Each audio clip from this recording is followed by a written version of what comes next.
이 이미지를 주의 깊게 봐. 폴란드 장갑차들이 움직이고 있어. 수십 대, 어쩌면 수백 대일 수도 있어. 거대한 군사 행렬, 전차, 중포, 대공 시스템까지. 이제 이 군인들을 봐. 그들은 강도 높은 훈련을 받고 있고 끊임없이 준비하고 있어. 왜 그런지 알고 싶어? 폴란드는 더 이상 2021년의 그 폴란드가 아니거든. 사실 2022년 2월에 러시아가 우크라이나를 침공했을 때 폴란드 사람들에게 뭔가 극적으로 변한 게 있었어. 러시아 탱크가 국경을 넘고 도시들이 폭격당하고 수백만 명의 난민들이 자기네 국경으로 도망치는 걸 보면서 폴란드 사람들은 우리가 다음 차례인가? 라는 생각을 하기 시작했지. 그때 폴란드 사람들은 단순한 방어가 아니라 가장 두려워하는 일이 절대 일어나지 않게 준비하기로 결심했어. 이 준비는 분명한 목표가 있어. 이 지도를 잘 봐. 이 러시아 영토의 일부는 칼리닝그라드라고 불려. 그런데 여기에는 중요한 점이 있어. 여기는 러시아와 완전히 분리되어 있고 한쪽은 폴란드, 다른 한쪽은 리투아니아로 둘러싸여 있어. 유럽 중심에 있는 러시아 섬 같아. 그리고 바로 지금 4만 명의 폴란드 군인들 이 지역을 포위하고 있어. 그들은 벽을 세우고 참호를 파고 미사일을 배치하고 있어. 폴란드 장군이 러시아가 공격하면 칼리닝그라드와 300km대 모든 것을 불태우겠다고 확실히 말했다. 그리고 2025년 11월 21일에 큰일이 벌어졌고 이 경고는 더 이상 단순한 위협이 아니게 되었어. 리투아니아가 모든 것을 바꿀 결정을 했어. 계속 시청하세요. 우리가 푸틴이 어떻게 빠져나올 수 없는 함정에 빠졌는지 설명해 줄 테니까요. 푸틴이 이 함정에 어떻게 빠졌는지 완전히 이해하려면 계속 시청하세요. 우리는 특정한 날로 돌아가야 합니다. 2025년 11월 21일 평범한 목요일이었죠. 오후 2시 37분에 모든 것이 바뀌는 일이 있었습니다.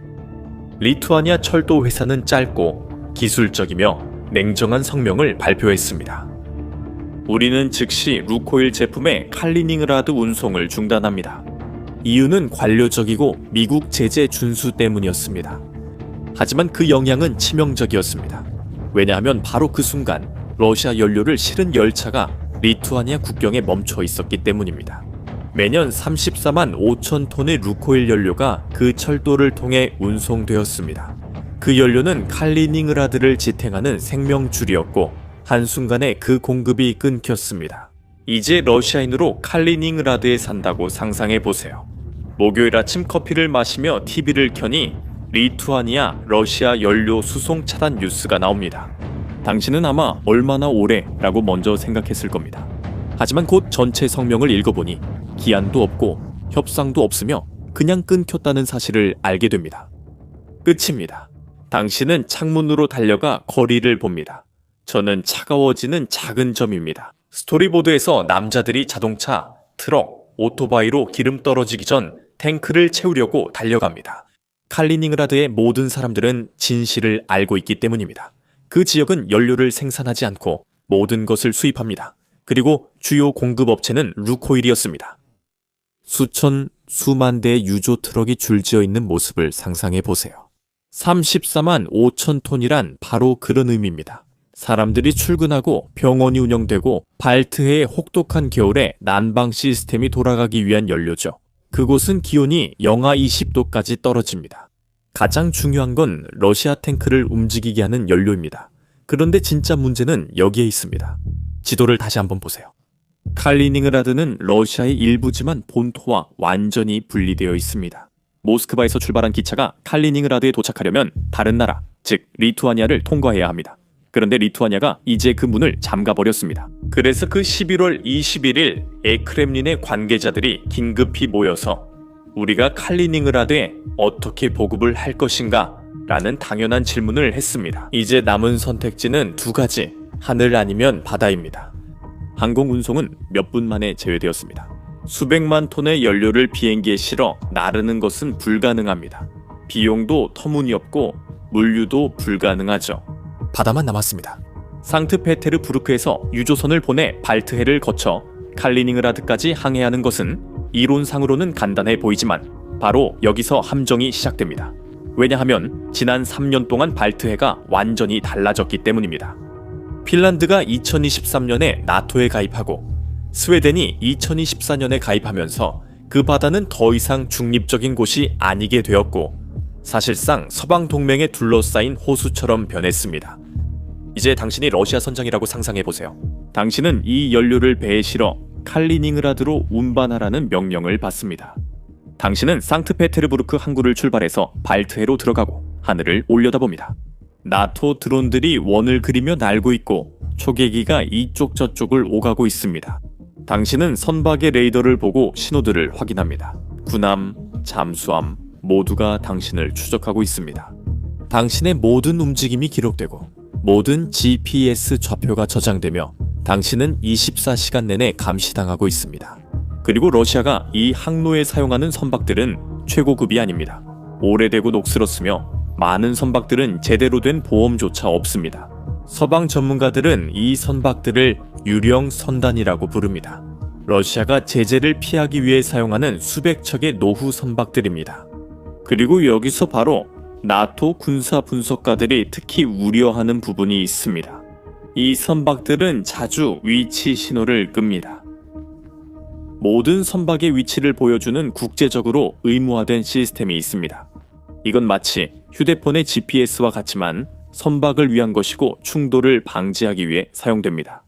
하지만 러시아 선박들은 일부러 이 시스템을 끄고 그냥 레이더에서 사라집니다. 2025년 데이터에 따르면 러시아와 관련된 선박들은 일반 선박보다 신호를 끄는 일이 6배나 더 많이 가며 그 시간도 몇 시간에서 때로는 며칠씩 지속됩니다. 왜일까요? 두 가지 설명이 있습니다. 불법 화물을 숨기거나 더 나쁜 일을 하고 있을 수 있습니다. 일부 전문가들은 이 선박들이 해저를 지도하고 있다고 믿고 있습니다. 특히 유럽 전체를 연결하는 인터넷 케이블을 말이죠. 이 케이블이 바다 밑에 깔려 있고 끊기면 유럽 인터넷 절반이 마비됩니다. 그리고 이러한 의심을 확인시켜주는 사건이 있었습니다. 2024년 12월에 이글 S라는 러시아 선박이 이상한 행동을 하는 것이 포착되었습니다. 그 배는 발트해의 특정 지역을 천천히 항해하고 있었고 갑자기 핀란드와 에스토니아를 잇는 해저 통신 케이블이 손상되었습니다. 조사관들은 무거운 물체가 케이블 위를 일부러 끌고 간 듯한 자국을 발견했는데 그것은 선박의 닻이었다. 우연이라고요? 아무도 그렇게 믿지 않습니다. 그래서 지금 푸틴의 상황이 이런 겁니다. 푸틴에게 남은 유일한 보급로입니다. 칼리닝그라드는 항상 나토가 감시하는 바다를 통과해야 하고 그곳을 지나는 선박들은 추적되고 사진이 찍히고 계속 따라다닙니다. 평화 시기에도 이것은 이미 물류 악몽인데 전쟁 시기에는 자살 행위나 다름없습니다. 이런 선박들은 쉬운 표적이 될 것입니다. 하지만 해상 봉쇄는 함정의 첫 번째 고리일 뿐이고 두 번째 고리는 국경에서 미터 단위로 물리적으로 건설되고 있습니다. 폴란드는 단순히 위협만 하는 것이 아니라 실제로 행동에 나서고 있습니다. 이 프로젝트는 동부 방패라고 불리며 냉전 이후 유럽에서 가장 큰 군사 공사입니다. 폴란드 정부가 25억 달러를 투자하고 있는데 무엇을 짓고 있을까요? 북쪽에서 남쪽까지 400km가 넘는 방어선을 상상해보세요. 이 방어선은 칼리닝그라드와 벨라루스와의 모든 국경을 덮고 있습니다. 이것은 단순한 울타리가 아니라 군대를 막기 위해 설계된 다층 방어 시스템입니다. 첫 번째 층은 물리적 장벽입니다. 어떤 장갑차도 멈출 수 있을 만큼 깊은 대전차 참호, 탱크의 궤도를 파괴하는 드래곤 스티스라고 불리는 거대한 콘크리트 블록, 그리고 조금만 건드려도 폭발하는 지뢰밭이 있습니다. 두 번째 층은 완전한 감시입니다. 어둠 속에서도 볼 수 있는 열화상 카메라가 달린 감시탑, 지면의 움직임을 감지하는 지진 센서, 그리고 24시간 7일 내내 비행하는 드론들이 있습니다. 그리고 세 번째 층은 치명적입니다. 콘크리트 방벽 뒤에 숨겨진 포병 진지, 식생에 위장된 미사일 발사대, 완벽한 사격 각도를 가진 기관총 진지가 있습니다. 2024년 11월의 위성 사진은 이러한 건설이 실시간으로 진행되고 있음을 보여줍니다. 거대한 굴착기가 땅을 파고 트럭들이 수톤의 콘크리트를 쏟아붓고 크레인이 금속 구조물을 조립하고 있습니다. 이것은 모스크바 근처에 건설 중인 현대 요새로 콘크리트와 철사만 있는 것이 아닙니다. 폴란드는 이 국경에 4만 명의 군인을 배치했습니다. 4만 명의 무장한 병사들이며 그뿐만이 아닙니다. 여기서부터가 정말 무서워집니다. 폴란드는 장거리 미사일 800기를 구입했는데 그중 일부는 900km까지 날아갑니다. 뭔지 아세요? 폴란드 국경에서 900km 떨어진 곳에 러시아에서 두 번째로 큰 도시 상트페테르부르크가 있습니다. 인구는 500만 명이며 폴란드 장군 하츠문트 안드레이차크가 TV에서 이를 공개적으로 밝혔습니다. 우리는 상트페테르부르크를 공격할 수 있으며 러시아는 이를 알아야 한다고 했습니다. 이것은 추측이나 가정이 아니라 명확한 위협이었지만 준비 단계이고 억지에 불과했습니다. 그러던 중 또 다른 폴란드 장군이 모든 것을 바꿨습니다. 야로스와프 크로마진스키 전 유로코프 사령관입니다. 그는 폴란드 텔레비전과의 인터뷰에서 기자가 러시아가 공격하면 어떻게 될지 묻자 크로마진스키는 주저하지 않았습니다. 그는 경고했습니다. 필요하다면 칼리닝그라드를 불태울 것입니다. 스튜디오에는 침묵이 흘렀고 그는 계속해서 말했습니다. 우리는 300km 방역 내 모든 것을 불태울 것이고 만약 강요당한다면 900km 내 모든 것을 불태울 것입니다. 300km는 칼리닝그라드를, 900km는 상트페테르부르크, 벨라루스, 러시아 서부 주요 지역까지 도달합니다. 그는 군사 논리도 설명했습니다. 칼리닝그라드를 포위하려면 파괴할 때보다 3배 더 많은 병력이 필요하니 왜 포위하겠냐고 했습니다. 다시 말해 그가 말하는 것은 장기적인 포위를 시도하는 것보다 그 지역을 완전히 소멸시키는 것이 더 빠르고 효율적이라는 것입니다. 이 발언이 모스크바에 전해지자 크렘린 분위기가 달라졌습니다. 왜냐하면 처음으로 나토의 장교들이 러시아 영토를 방어하는 것이 아니라 공격하는 것에 대해 공개적으로 이야기했기 때문입니다. 수십 년 동안 나토의 교리는 분명했습니다. 우리는 우리 영토를 방어하지, 침공하지는 않습니다. 폴란드 장군들은 방금 그 교리를 찢어버렸고 위협이 울려 퍼지는 동안 폴란드 정부는 내부적으로 행동에 나섰습니다. 마찬가지로 그들은 호리존트 작전을 시작했는데 이 작전은 러시아의 사보타주를 막는 데 초점을 맞춘 국내 보안 프로그램이었습니다. 왜냐하면 러시아는 가만히 앉아서 모든 일이 벌어지는 걸 지켜보고만 있지 않았기 때문입니다. 러시아는 공격하고 있었지만 군인이나 총, 폭발, 혼란으로 공격한 것이 아니라 폴란드의 군수 창고들이 불타기 시작했습니다. 수상하게도 정체를 알 수 없는 드론들이 나토 기지 상공에 나타나기 시작했습니다. 대규모 허위 정보 캠페인이 폴란드의 소셜미디어를 뒤덮었습니다. 폴란드는 지난 2년 동안 이런 공격을 수십 건이나 기록했습니다. 하지만 여기에는 잔인한 아이러니가 있습니다. 러시아가 그림자 속에서 폴란드를 불안정하게 만들려고 애쓰는 동안 공개적으로 싸울 수 있는 능력을 잃어가고 있습니다. 사실 우크라이나 전쟁은 러시아 군대를 마지막 한 사람까지 소모시키고 있습니다. 숫자에 대해 얘기해봅시다. 칼리닝그라드를 방어하는 주요 부대는 러시아 제11군단입니다. 2022년 전 이 군단은 2001만 8천 명의 전문적이고 훈련된 병력을 보유했습니다. 하지만 우크라이나 전쟁이 시작되자 이 병력 중 상당수가 최전선, 특히 이 분쟁에서 가장 치열했던 전투 중 하나인 하르키우로 파견되었습니다. 그리고 그곳에서 그들은 목숨을 잃었습니다. 그들은 죽었습니다.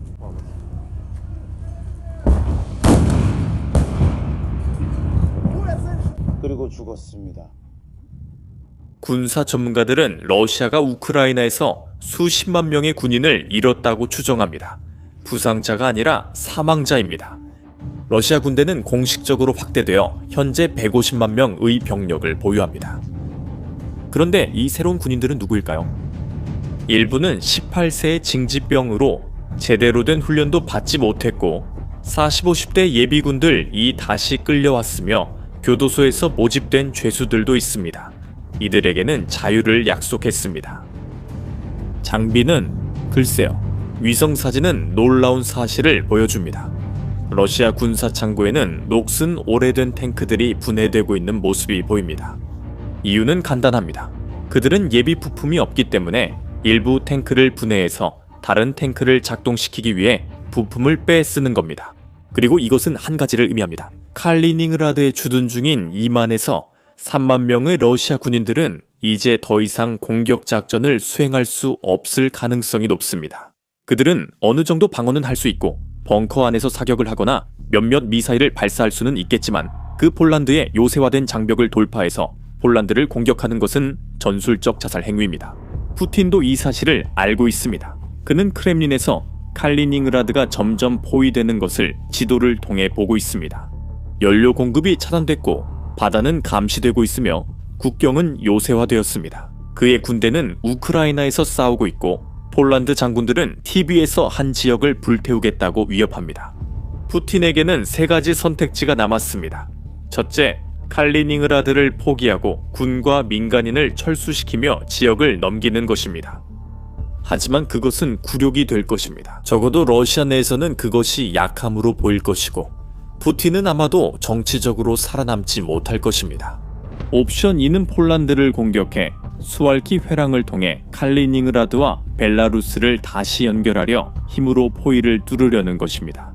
하지만 이것은 즉시 나토의 5조 집단 방위 조항을 발동시킵니다. 한 나라가 공격당하면 32개 모든 나라가 전쟁에 참여하게 됩니다. 미국, 영국, 프랑스, 독일 모두가 러시아와 맞서 싸우게 됩니다.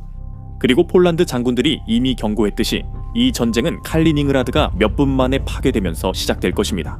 세 번째이자 최악의 선택지는 핵무기 사용입니다.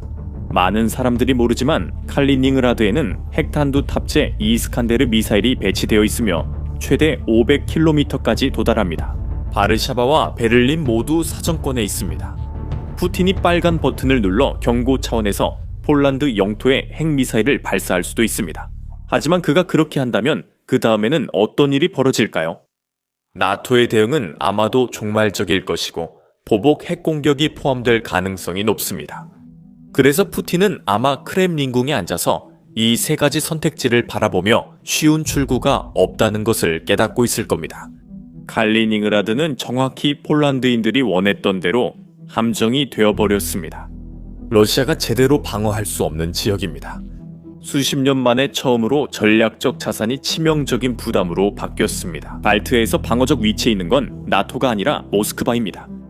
이제 가장 큰 질문은 폴란드가 공격할 화력을 가지고 있느냐가 아니라 푸틴이 이 함정에서 벗어나기 위해 무엇을 할 것인가입니다. 아직 아무도 답을 모릅니다. 이제 당신 의견이 궁금합니다.